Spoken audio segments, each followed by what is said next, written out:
ನಮಸ್ಕಾರ ಸ್ನೇಹಿತರೆ, ಪಾರೆಗದ್ದೆಯ ಮತ್ತೊಂದು ಎಪಿಸೋಡ್ಗೆ ಸ್ವಾಗತ. ಸ್ನೇಹಿತರೆ, ಬಂಗಾಳದ ರಾಜಕೀಯ ಇತಿಹಾಸದಲ್ಲಿ ಒಂದು ಮಹತ್ವದ ಅಧ್ಯಾಯ ಮುಗಿದಿದೆ. 15 ವರ್ಷಗಳ ಸುದೀರ್ಘ ಅಧಿಕಾರದ ನಂತರ ಮಮತಾ ಬ್ಯಾನರ್ಜಿ ಅವರ ದೀದಿ ಸಾಮ್ರಾಜ್ಯ ಪತನವಾಗಿದೆ.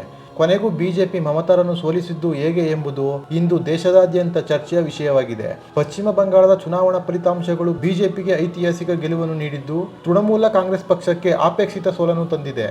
ಇಂದಿನ ಈ ವಿಶೇಷ ವಿಶ್ಲೇಷಣೆಯಲ್ಲಿ ನಾವು ಈ ಪತನದ ಹಿಂದಿನ ಪ್ರಮುಖ ಕಾರಣಗಳನ್ನು, ಬಿಜೆಪಿಯ ಕಾರ್ಯತಂತ್ರಗಳನ್ನು ಮತ್ತು ಇದರಿಂದ ಉಂಟಾಗುವ ಸಂಭವನೀಯ ಪರಿಣಾಮಗಳನ್ನು ವಿವರವಾಗಿ ನೋಡೋಣ.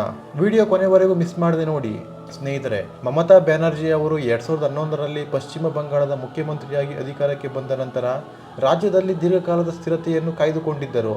ಆದರೆ ಈ ಬಾರಿ ಚುನಾವಣೆಯಲ್ಲಿ ಜನರ ಓಟುಗಳು ಸಂಪೂರ್ಣವಾಗಿ ಬದಲಾಗಿವೆ. ಏಕೆ ಈ ಬದಲಾವಣೆ? ಏನು ಕಾರಣಗಳು? ಇದನ್ನು ಅರ್ಥ ಮಾಡಿಕೊಳ್ಳಲು ನಾವು ಮೊದಲು ರಾಜ್ಯದಲ್ಲಿ ಕಳೆದ ಕೆಲವು ವರ್ಷಗಳಲ್ಲಿ ನಡೆದ ಪ್ರಮುಖ ಘಟನೆಗಳತ್ತ ತಿರುಗಬೇಕು. ಮುಖ್ಯ ಕಾರಣವಾಗಿ ಭ್ರಷ್ಟಾಚಾರದ ಆರೋಪಗಳು ಎದ್ದು ಕಾಣುತ್ತಿವೆ. ಶಿಕ್ಷಕರ ನೇಮಕಾತಿ ಹಗರಣ ಮತ್ತು ಆರ್ಜಿಕರ್ ವೈದ್ಯಕೀಯ ಕಾಲೇಜಿನಲ್ಲಿ ನಡೆದ ಅತ್ಯಾಚಾರ ಪ್ರಕರಣಗಳು ರಾಜ್ಯದ ಜನರಲ್ಲಿ ಸರ್ಕಾರದ ಮೇಲಿನ ವಿಶ್ವಾಸವನ್ನು ಕಳೆದುಕೊಂಡಿತು. ಈ ಎರಡು ಪ್ರಕರಣಗಳು ಕೇವಲ ಒಂದು ಘಟನೆಯಾಗಿಲ್ಲ, ಅವು ಸರ್ಕಾರದ ವ್ಯವಸ್ಥೆಯಲ್ಲಿಯೇ ಆಳವಾಗಿ ಬೇರೂರಿರುವ ಸಮಸ್ಯೆಗಳನ್ನು ಬಯಲು ಮಾಡಿದವು. ಜನರು ತಮ್ಮ ಮಕ್ಕಳ ಭವಿಷ್ಯಕ್ಕಾಗಿ ಶಿಕ್ಷಣ ಮತ್ತು ಉದ್ಯೋಗಕ್ಕೆ ಸರ್ಕಾರದ ಮೇಲೆ ನಂಬಿಕೆ ಇಟ್ಟಿದ್ದರು. ಆದರೆ ಹಗರಣಗಳು ಬಯಲಾದ ನಂತರ ಈ ನಂಬಿಕೆ ತುಂಡು ತುಂಡಾಯಿತು. ಇದು ಬಿಜೆಪಿಗೆ ದೊಡ್ಡ ಅವಕಾಶವನ್ನು ನೀಡಿತು. ಜನರು ಬದಲಾವಣೆಗಾಗಿ ಕಾಯುತ್ತಿದ್ದರು. ಎರಡನೆಯ ಪ್ರಮುಖ ಕಾರಣವೆಂದರೆ ಕೈಗಾರಿಕೆಗಳ ಕೊರತೆ ಮತ್ತು ಹೆಚ್ಚುತ್ತಿರುವ ನಿರುದ್ಯೋಗ. ಪಶ್ಚಿಮ ಬಂಗಾಳವು ಮೊದಲು ಭಾರತದ ಕೈಗಾರಿಕಾ ಕೇಂದ್ರವಾಗಿತ್ತು. ಆದರೆ ಕಳೆದ ಹಲವು ವರ್ಷಗಳಲ್ಲಿ ಹೊಸ ಕೈಗಾರಿಕೆಗಳು ಬರುತ್ತಿಲ್ಲ. ಯುವ ಜನತೆಗೆ ಉದ್ಯೋಗಾವಕಾಶಗಳು ಸಿಗುತ್ತಿಲ್ಲ. ಇದರಿಂದಾಗಿ ಯುವಕರು ಮತ್ತು ಯುವತಿಯರು ಬಿಜೆಪಿಯತ್ತ ತಿರುಗಿದರು. ಬಿಜೆಪಿ ತನ್ನ ಪ್ರಚಾರದಲ್ಲಿ ಅಭಿವೃದ್ಧಿ ಮತ್ತು ಉದ್ಯೋಗದ ಮೇಲೆ ಒತ್ತು ನೀಡಿತು. ಇದು ಜನರ ಮನಸ್ಸನ್ನು ಗೆದ್ದಿತು. ರಾಜ್ಯದಲ್ಲಿ ನಿರುದ್ಯೋಗದ ಸಮಸ್ಯೆ ತೀವ್ರವಾಗಿದ್ದು, ಅದು ಸರ್ಕಾರದ ವಿರುದ್ಧ ತಿರುಗಿ ಬಂದಿದೆ ಎಂಬುದು ಸ್ಪಷ್ಟವಾಗಿ ಕಾಣುತ್ತಿದೆ. ಮೂರನೇ ಮುಖ್ಯ ಅಂಶವೆಂದರೆ ಮುಸ್ಲಿಂ ಮತಗಳ ವಿಭಜನೆ. ಮಾಲ್ದಾ ಮತ್ತು ಮುರ್ಷಿದಾಬಾದ್ನಂತಹ ಜಿಲ್ಲೆಗಳಲ್ಲಿ ಬಿಜೆಪಿ ಗಣನೀಯ ಮುನ್ನಡೆ ಸಾಧಿಸಿದೆ. ಉತ್ತರ 24 ಪರಗಣ ಮತ್ತು ದಕ್ಷಿಣ 24 ಪರಗಣದಂತಹ ಮುಸ್ಲಿಂ ಬಹುಸಂಖ್ಯಾತ ಪ್ರದೇಶಗಳಲ್ಲೂ ಬಿಜೆಪಿಗೆ ಅನುಕೂಲವಾದ ಅಲೆ ಕಂಡು ಬಂದಿದೆ. ಇದು ಮುಸ್ಲಿಂ ಮತ ಬ್ಯಾಂಕ್ನಲ್ಲಿ ಛಿದ್ರವಾಗಿರುವುದನ್ನು ತೋರಿಸುತ್ತದೆ. ಈ ಬಾರಿ ಮುಸ್ಲಿಂ ಸಮುದಾಯದಲ್ಲಿ ಸಾಂಪ್ರದಾಯಿಕ ಓಟುಗಳು ಏಕೀಕೃತವಾಗಿ ತೃಣಮೂಲ ಕಾಂಗ್ರೆಸ್ಗೆ ಬಂದಿಲ್ಲ. ಇದು ಬಿಜೆಪಿಗೆ ದೊಡ್ಡ ಲಾಭವನ್ನು ತಂದುಕೊಟ್ಟಿದೆ. ನಾಲ್ಕನೇ ಕಾರಣವಾಗಿ ಮಹಿಳಾ ಮತದಾರರ ಬದಲಾವಣೆಯನ್ನು ನೋಡಬಹುದು. ಮಮತಾ ಬ್ಯಾನರ್ಜಿ ಅವರ ಲಕ್ಷ್ಮೀರ್ ಭಂಡಾರ್ ಯೋಜನೆಯು ಮಹಿಳೆಯರಿಗೆ ಆರ್ಥಿಕ ಸಹಾಯ ನೀಡುತ್ತಿತ್ತು. ಆದರೆ ಬಿಜೆಪಿ ತನ್ನ ಚುನಾವಣಾ ಭರವಸೆಯಲ್ಲಿ ಮಹಿಳೆಯರಿಗೆ ಪ್ರತಿ ತಿಂಗಳು 3,000 ರೂಪಾಯಿ ಮತ್ತು ಉಚಿತ ಬಸ್ ಪ್ರಯಾಣದ ಯೋಜನೆಯನ್ನು ಘೋಷಿಸಿತು. ಇದು ಮಹಿಳಾ ಮತದಾರರ ಮನಸ್ಸನ್ನು ಗೆದ್ದಿತು. ಮಮತಾ ಅವರ ಸಾಂಪ್ರದಾಯಿಕ ಮಹಿಳಾ ಮತ ಬ್ಯಾಂಕ್ ಈ ಬಾರಿ ಚದುರಿ ಹೋಗಿದೆ ಎಂಬುದು ಸ್ಪಷ್ಟವಾಗಿದೆ.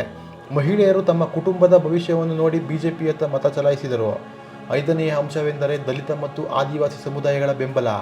ಉತ್ತರ ಬಂಗಾಳ ಮತ್ತು ಜಂಗಲ್ ಮಹಲ್ ಪ್ರದೇಶಗಳಲ್ಲಿ ಎಸ್ಸಿ, ಎಸ್ಟಿ ಮತ್ತು ಮತುವಾ ಸಮುದಾಯಗಳು ಬಿಜೆಪಿಗೆ ಬಲವಾದ ಬೆಂಬಲ ನೀಡಿವೆ. ಈ ಸಮುದಾಯಗಳು ತಮ್ಮ ಅಭಿವೃದ್ಧಿ ಮತ್ತು ಸುರಕ್ಷತೆಗಾಗಿ ಬಿಜೆಪಿಯನ್ನು ಆಯ್ಕೆ ಮಾಡಿದ್ದಾರೆ. ಇದು ರಾಜ್ಯದ ರಾಜಕೀಯ ಸಮೀಕರಣವನ್ನು ಪೂರ್ಣವಾಗಿ ಬದಲಾಯಿಸಿದೆ.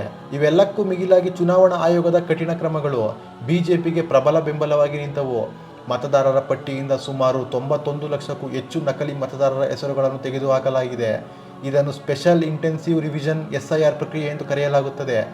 ಇದರ ಜೊತೆಗೆ ಕೇಂದ್ರ ಭದ್ರತಾ ಪಡೆಗಳ ನಿಯೋಗದಿಂದಾಗಿ ಮತದಾರರು ಯಾವುದೇ ಭಯವಿಲ್ಲದೆ ಮತ ಚಲಾಯಿಸಲು ಸಾಧ್ಯವಾಯಿತು.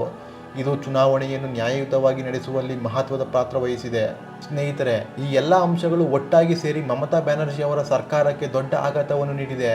ಬಿಜೆಪಿ ತನ್ನ ಕಾರ್ಯತಂತ್ರದಲ್ಲಿ ಜನರ ಸಮಸ್ಯೆಗಳನ್ನು ನೇರವಾಗಿ ತಟ್ಟುತ್ತಿದ್ದು, ವಿವಿಧ ಸಮುದಾಯಗಳನ್ನು ಒಗ್ಗೂಡಿಸುವಲ್ಲಿ ಯಶಸ್ವಿಯಾಗಿದೆ. ಇದು ಕೇವಲ ಒಂದು ಚುನಾವಣಾ ಗೆಲುವಲ್ಲ, ರಾಜ್ಯದ ರಾಜಕೀಯ ದಿಕ್ಕನ್ನೇ ಬದಲಾಯಿಸುವ ಘಟನೆ. ಈ ಫಲಿತಾಂಶದಿಂದ ಉಂಟಾಗುವ ಪರಿಣಾಮಗಳು ಏನು? ಮೊದಲನೆಯದಾಗಿ, ಬಂಗಾಳದಲ್ಲಿ ಹೊಸ ಸರ್ಕಾರ ರಚನೆಯಾಗುವುದು ಮತ್ತು ಅಭಿವೃದ್ಧಿ ಕಾರ್ಯಗಳಿಗೆ ಒತ್ತು ನೀಡುವ ಸಾಧ್ಯತೆ ಹೆಚ್ಚಿದೆ.